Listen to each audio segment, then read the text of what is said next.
Valmistautuminen on mennyt tosi hyvin. Me ollaan Tampilla reenattu 2-3 kertaa viikossa. Hikoiltu siellä, kun muut on ulkona saanut viettää hyvää kesää. Pari treeniviikonloppukin ollaan pidetty tässä heinäkuussa ja juhannuksena vähän pidettiin taukoa. Mutta muuten ollaan treenattu kyllä tiukasti 2-3 kuukautta näitä kisoja varten.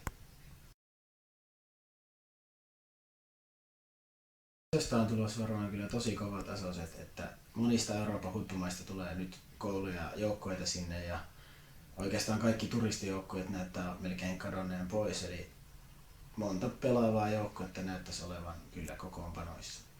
Sitten lisäksi kisoista aika mielenkiintoisen tekee se, että siellä yhteistyötä tehdään myös Espanjan Futsal-liigan ja Futsal-liiton kanssa. Siinä lisäksi penalti on kisojen virallinen pelipallo, joka tulee nyt myös Futsal-liigaan.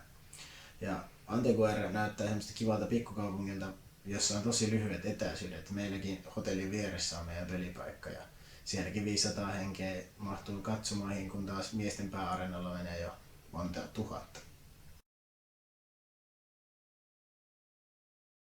Vaikka onkin aika kovatasoiset kisat, niin myös meidän tavoitteet on asetettu tosi korkealle. Eli viime vuonna oltiin 7. kisoissa ja hävittiin tärkeitä pelejä pariin, niin kuin tänä vuonnakin naisten futsal-liigassa, mutta koko ajan meidän peli on mennyt eteenpäin ja kokemusta on karttunut ja joukkue on taas tänä vuonna entistä laajempi. Eli viime vuonna ehkä kaaduttiin siihen vähän, että meillä oli liian vähän pelaajia loppupeleissä. Eli tänä vuonna meillä on isompi rinki mukana ja paljon parempikin rinki, pakko sanoa. Että mä odotan, että me taistellaan itsemme mitalipeleihin, eli 2 parhaan joukkoon meidän lohkossa ja sitten kaikki on auki, että se olisi jo todella kova suoritus meidän joukkueelta ja mä toivon, että siihen pystytään.